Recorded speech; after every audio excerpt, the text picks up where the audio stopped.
Damos inicio, muy buenos días para todos. Vamos a ver la recomendación de utilización para las buenas prácticas en el tendido de la fibra óptica.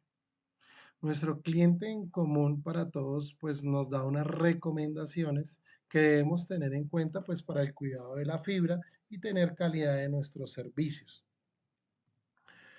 Para esto, entonces tenemos como objetivo principal mitigar las fallas presentadas por la instalación de los cables de fibra óptica y mejorar la calidad de los servicios ofrecidos por las redes de fibra óptica FTTX, o sea, cualquier tipo de fibra óptica, y concientizar al personal operativo la importancia de las buenas prácticas en el tendido de fibra óptica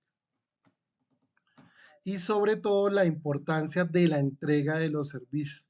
Recuerde que todo esto va ligado con en temas legales y en temas de la CRC, de la Comisión de Regulación de Comunicaciones. Entonces, para esto, pues hay una serie de recomendaciones para entregar todos estos servicios de la mejor manera y evitar pues esos procesos legales y ante todo pues la calidad de nuestros trabajos.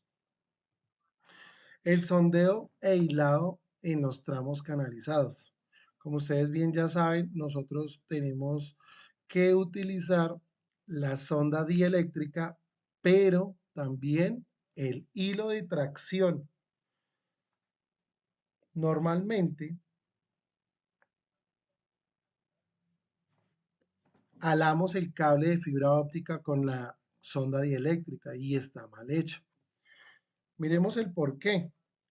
Normalmente los cables externos vienen de estructura holgada. ¿Qué quiere decir esto? Que en el centro del cable el tubo o buffer va de esta manera. En caso de que se quiera estirar, pues tiene para poderse estirar a la tracción que nosotros le realizamos al alar el cable.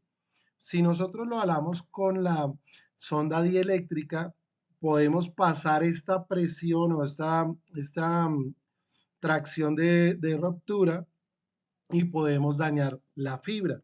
Entonces recordemos que la cubierta o protección exterior del cable se puede hacer entre otros materiales de polietileno, de armadura o coraza de acero, goma o hilo de aramida, ya sea para las aplicaciones exteriores como interiores. Para localizar los fallos, ojo, solo los fallos los puedo validar con el OTDR. Entonces yo no puedo decir, ay, es que si lo alé mucho, decir, no, el cable todavía funciona. No, es cuando ya tendemos el cable, cuando terminamos de tender el cable y colocamos una prueba de OTDR, ahí sí nos damos cuenta que dañamos el cable. Entonces, por esto, vamos a hacer unas recomendaciones de el buen manejo del tendido de fibra óptica para evitar esto, no que después de que tendemos 500, 1000, 2000 metros, 14.000 metros, nos damos cuenta que hemos dañado el cable.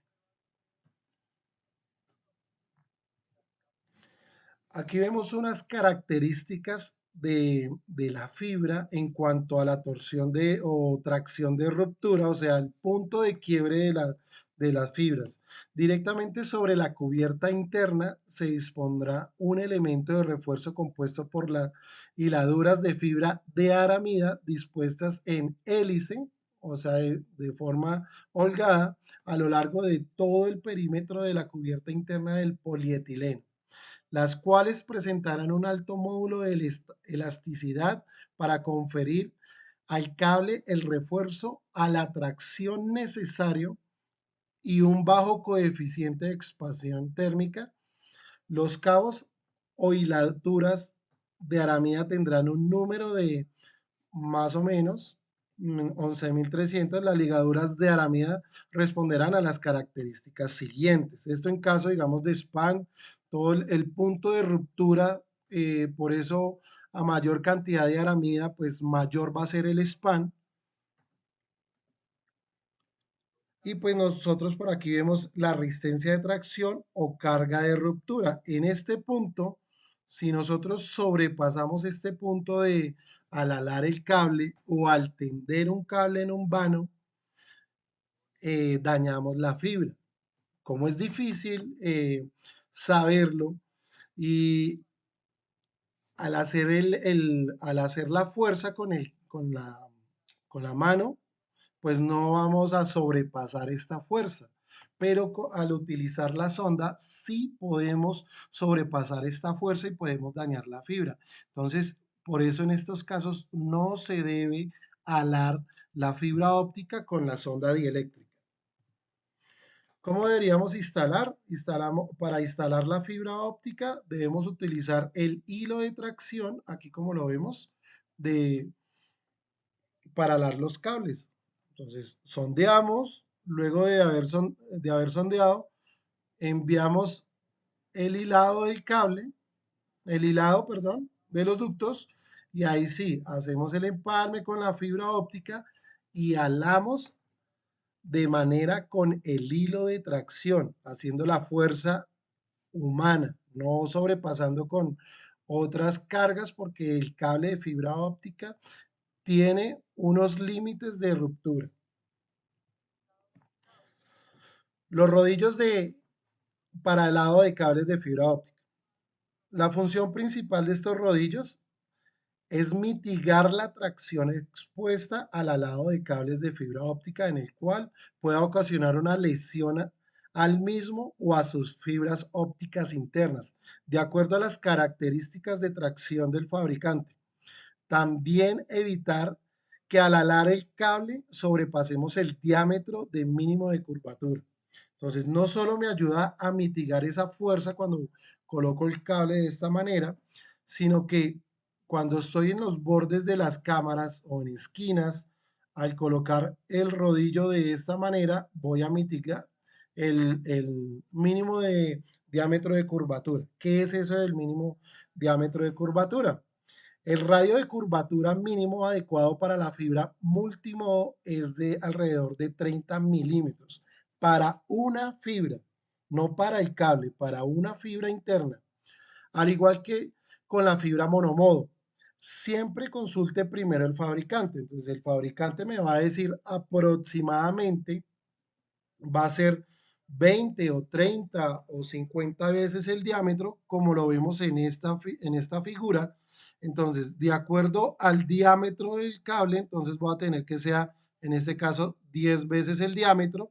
Y de esta manera, pues el diámetro es lo que puedo doblar el cable. Si yo sobrepaso ese mínimo de curvatura, voy a tener pérdida de señal por curvatura excesiva del cable.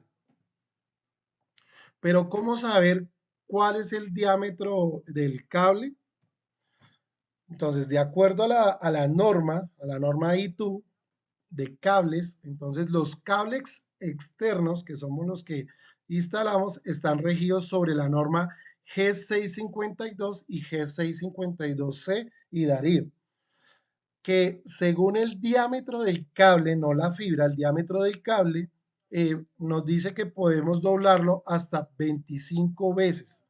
Ejemplo, un cable de 13 milímetros, pues lo multiplico por 25 veces, o sea, centímetro y 3 rayas, entonces hasta 25 centímetros aproximado. Si es un cable, por ejemplo, de 288, que aproximadamente mide unos 3 o 4 centímetros de diámetro, en cables de 144 también, pues lo multiplicamos por las 25 veces y nos da aproximadamente unas reservas de mínimo de 80 centímetros. Entonces, no podemos colocar reservas menores a esto. ¿Cómo me doy cuenta? Es de acuerdo al cable que están instalando, si es un cable de 48, un cable de 24, un cable de 288, pues tienen diferentes diámetros mínimos de curvatura, es de acuerdo al diámetro o el grosor del cable. Y de esta manera es que ustedes se van a dar cuenta hasta cuándo puedo doblar el cable. Ya para los cables internos, pues la curvatura ya es mayor, pero pues en este momento nosotros no estamos utilizando cables internos, solo pues la fibra monomodo que hacemos en las conexiones en planta interna. Aquí vemos pues unos ejemplos cuando yo utilizo rodillos y los mínimos de curvatura, cómo me ayuda a corregir esto, que si estoy doblando a los 90 grados, pues al colocar el rodillo de cierta pulgada, pues me va a ayudar. Y de las 40 libras de presión que se están haciendo, pues solo van a pasar 100 libras de presión. Entonces no voy a exceder la carga de ruptura del cable. Para esto nos vamos a ayudar con el rodillo y también muy importante no olvidar que debemos siempre lubricar los cables, siempre debemos utilizar el gel, especial o la vaselina industrial, lo que utilizan ustedes para lubricar los cables y que no se dañen, que no se exceda esa fricción que ejercen y pues va a una carga de ruptura.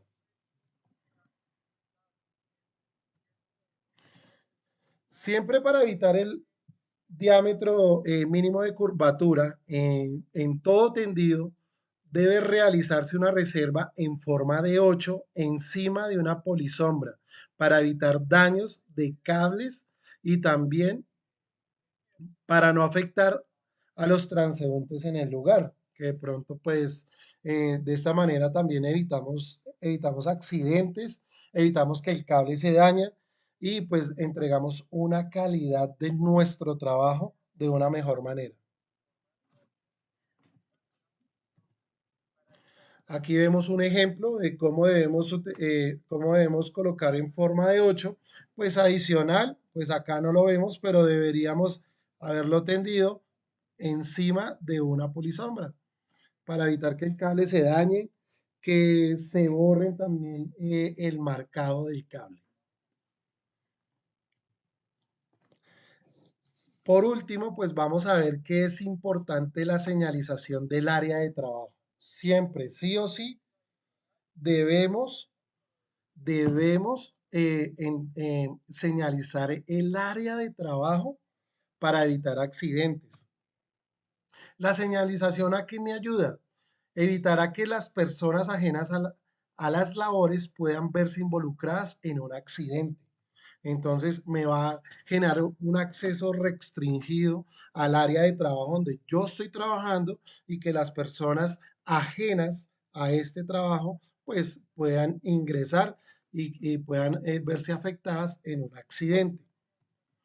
De esta manera voy a avisar también los riesgos que tengo al trabajar en esta área de trabajo. El formulario de evaluación del día de hoy. Por favor, vamos a ingresar. Mire, el link siempre lo voy a tener disponible en la parte de la descripción del grupo. En esta parte vamos a tener el link de la evaluación y ya podemos iniciar la evaluación. Les agradezco a todos el compromiso que tenemos con la compañía y por favor diligencia en el formulario. Es el formulario de asistencia más evaluación. Allí mismo está, vamos a tener presente que es la asistencia y la evaluación del día de hoy. Muchas gracias para todos y un feliz día.